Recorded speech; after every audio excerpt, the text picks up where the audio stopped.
So we've got Krysten Anderson, who is it's funny because when they were saying, hey, Kristen's gonna come by, and they said she's the only female monster truck driver, and I said, no, I know monster trucks, I know Monster Jam very well. She's not the only, but you are the only female driver of Gravedigger, right? I am. I'm the only female driver of Gravedigger.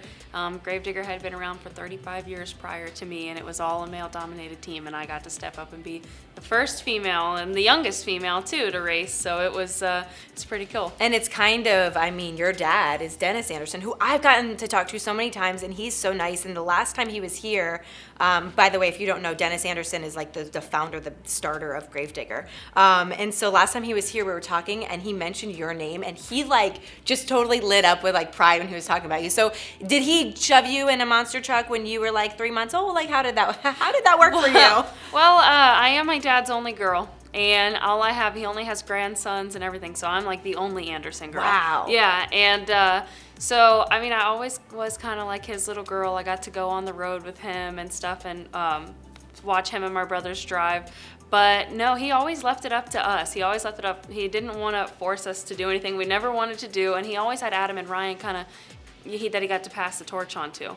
So I was involved in monster trucks always, but it was kind of my decision, and I think that he was super happy, like, right, like low key, like, yes, my girl happening. wants to do it. So, and I know that. So first of all, Monster Jam's coming back to Amalie Arena. I love that you guys started doing this a few years ago, because we have the shows in the beginning of the year, and then there was this lull of like my son asking me every 2.5 weeks, Mom, when are we going to Monster Jam? I'm like, oh my gosh, let's get a calendar, but then that's going to give you anxiety because it's a while. So this in August, when you guys come to Amalie Arena for the Triple Threat series, I know it's a little bit of a different style than what we see in the beginning of the year, but it's such a cool, different approach. And can you kind of talk to that and how it's a little different than what you'd see at Raymond James Stadium? Well, Raymond James Stadium is great. We love the stadium shows.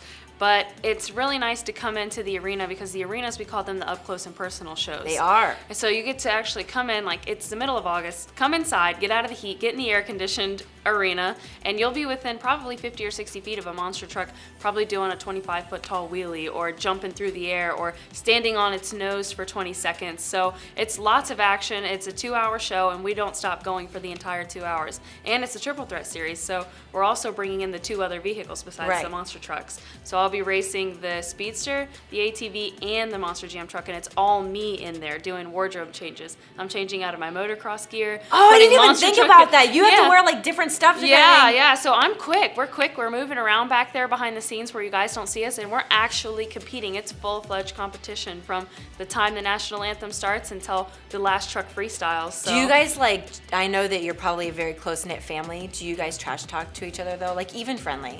Of course. Yeah, of course we do. So I mean, you know, growing up in a house full of boys, my brothers, they never took it easy on me. They always treated me like I was a little brother. You're probably like the best at it. Yeah, they always treated me like a little brother. So at the end of the day, they want to see me do good, and of course I want to see my brothers do good. And if I don't win, I want one of my brothers to win. You know, we want to keep the trophies back in North Carolina. Oh man, that is so much pressure for everybody that's not in the Anderson family. Like, oh my gosh, I got this one over here is trash talking me, Kristen's trash talking me, Dennis, I can't even look at him in the eye. Like, how much pressure? Now I was reading, I saw that. So driving a monster truck wasn't your first goal, right? Like you wanted to do graphic design for the monster trucks. Yeah, I think that's kind of what took my dad by surprise, because my dad gave us 2 options.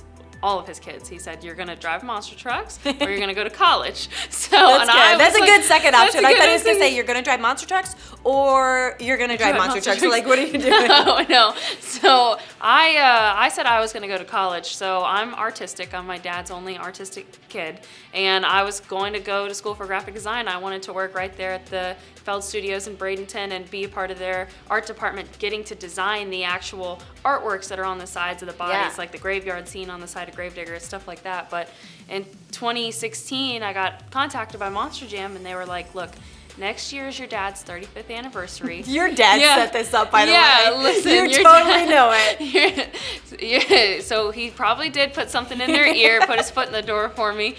So next year's the 35th anniversary. We've never had a female driver. You're the only female Anderson. Wow. How would you feel about being the first female Gravedigger? No pressure, right? Yeah, so I was like, well, I can't say no. At that point, had you driven a monster truck? No, I mean, I had raced, like we had done racing mega trucks, mud bogging, off-road racing, kind of stuff like that, Right. but nothing, no competitive motorsport Could you racing. see? I know it's really hard to see out the windshield of those cars. So the driving that you had done, were you really good at like seeing things in front of you? Because I feel like that's something you have to get used to. Yeah, you do. I mean, and the trucks were strapped in so tight with all of our safety gear that we see like directly in front of us. And that's so it. we have lots of spotters on the ground letting us know, because these trucks are 12 foot wide, they're 12 foot tall, and they're 12,000 pounds. They're huge. always, if you've never been to Monster Jam, so what they'll do is like they go out and they compete and then they come back and they back into their spot. And I always go, hey, I can't even back my minivan into like a regular parking spot. I do not know how in front of a full arena of people you could even back into it. Like that's the most talent there just to start with. It's crazy. So Kristen, thank you so much for coming by. We appreciate your time. The Monster Jam Triple Threat Series this Saturday at Amalie Arena. I'm a Monster Jam nerd. Like our whole family just loves it. We love your dad. We're so excited to watch you. Every time I'm like, oh my gosh, who's in Gravedigger this time? So it's really exciting, and we'll see you out there, and I'm rooting for you, and then trash talking everybody else, but don't tell them. Thank you so much.